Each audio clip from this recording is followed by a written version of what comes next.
दोस्तों, सभी के दिमाग में ये सवाल उठता है, क्या इन बाबाओं का नाचना गाना और फिल्में निकालना सही है? काफी बाबाओं को हम नाचते हुए देखते हैं। हम इस वीडियो में फैक्ट के आधार पर निष्कर्ष निकालेंगे कि क्या किसी बाबा के लिए नाचना जरूरी है या फिर ये अपनी इच्छा पूर्ति के लिए ऐसा करते हैं। क्या भक्ति मार्ग में नाचना सही है? क्या ये इसलिए नाचते हैं ताकि भीड़ इकट्ठा हो जाए? क्या नाच गाना संतों का काम है? कुछ संतों का कहना है कि नाचने में कोई बुराई नहीं है। दूसरी ओर कुछ का कहना है कि नाचने गाने वाले संत नहीं, ढोंगी हैं। चलो भक्ति मार्ग के हिसाब से इस पर विवेचन करते हैं कि क्या सही है और क्या गलत है। एक श्रेणी में ये बाबा आते हैं जैसे आसाराम,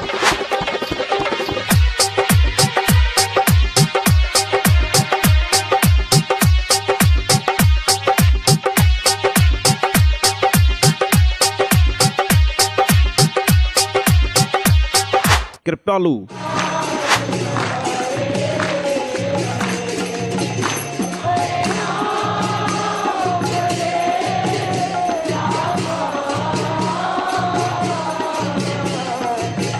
ओशो,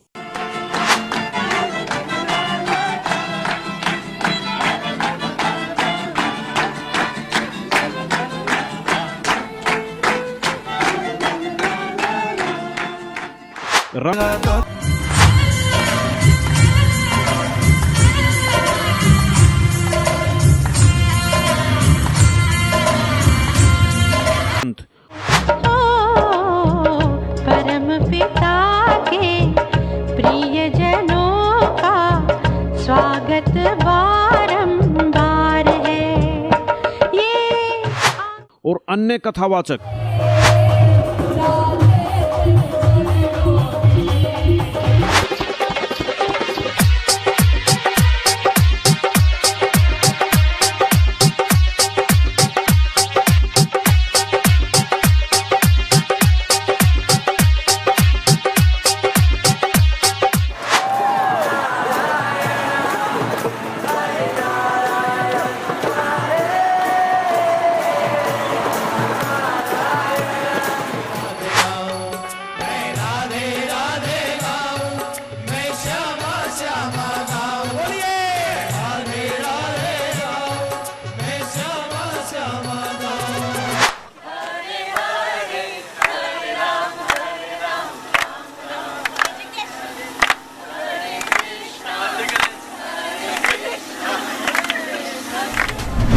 और भी सैकड़ों की संख्या में पंथ और बाबा हैं जो खुद भी नाचते हैं और अनुयायियों को भी नाचने गाने के लिए प्रोत्साहित करते हैं। हाँ जी, जब खुद नाचेंगे तो अनुयायी थोड़ा पीछे रहेंगे। अब सवाल उठता है कि ये तो भक्ति में झूमते हैं, लेकिन ऐसा नहीं है दोस्तों। किसी भी प्रमाणित शास्त्र में यह नहीं लिखा कि भक्ति में नाचना गाना जरूरी है। जो भी प्रमाणित संत हुए हैं, जिनकी यहाँ से मुक्ति हुई है, उन्होंने कभी भी इस तरह के सवांग नहीं किए और नहीं किसी को सलाह दी। जबकि उन्होंने तो यह कहा है कि नाचना भक्ति मार्ग के नियमों के विरुद्ध है। इस धरती पर ऐसे संत भी मौजूद हैं जो नाचने गाने को भक्ति मर्यादा के विरुद्ध बताते हैं। और ये कहते हैं कबीर साहब ने पाखंड का नाश किया, और ये पाखंड को बढ़ावा देते हैं। इन्होंने समाधि पूजा बना रखी है, वहाँ पर नारियल फोड़ते हैं और श्री प्रकाश मुनि नाम साहिब को एक परम संत जान के इसके स्वागत के लिए नाचते हैं, गाते हैं, ड्रामा करते हैं, ये सांग करते हैं, सत्संग। ये संतों के लक्षण है। कबीर परमात्मा कहते हैं, नाचे गाए किन्हें ना मिलिया, जिन मिलिया तिन रोए। और नाचे गाए हरी मिले तो कौन दुआगन हो। तो इस तरह की ड्रामा बाजी इस काल ने करवा दी, हमें निर्लज बना दिया।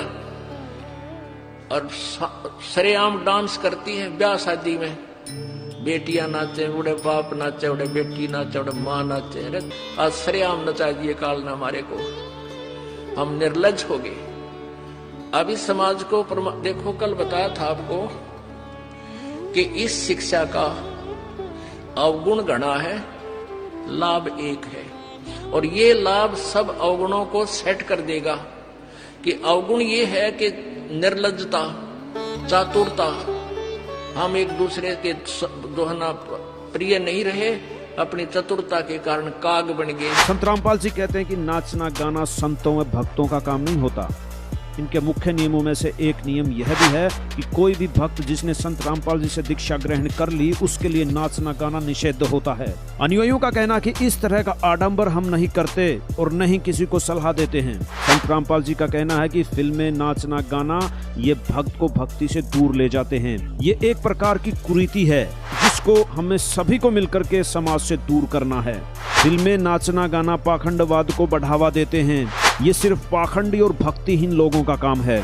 दोस्तों, हमें अंध भक्त न बनकर अपने दिमाग का प्रयोग करना चाहिए। कौन सही है और कौन गलत, नाचने गाने वाले, फिल्में निकालने वाले बाबा सही हैं या फिर सदाचरण वाले बाबा सही हैं, फैसला आपके हाथ है। आओ सब मिलकर जागरूकता लाए, पाखंड और अंधविश्वास को जड़ से मिटाए। अंधश्रद्धा भक्ति मानव जीवन के लिए बेहद खतरनाक है। शिक्षित समाज से निवेदन है कि नकली और शास्त्र विरुद्ध साधना बताने वाले धर्म गुरुओं से बचे तथा नकली धर्म गुरु का विरोध करे। सभी धर्मों में पाखंडवाद चरम सीमा पर है। समाज को चाहिए कि गलत साधना बताने वाले धर्म गुरुओं का डटकर विरोध करे। पुस्तक अंधश्रद्धा भक्ति खतराए जान को पढ़े। हमारे इस वेबसाइट पर जाकर इस पुस्तक को निःशुल्क पाए, या फिर आपका पूरा नाम, पता और फोन नंबर इन नंबरों पर SMS करें। अवश्य देखिए जगतगुरु तत्वदर्शी संत रामपाल जी महाराज के मंगलमय प्रवचन हर रोज इन चैनलों पर।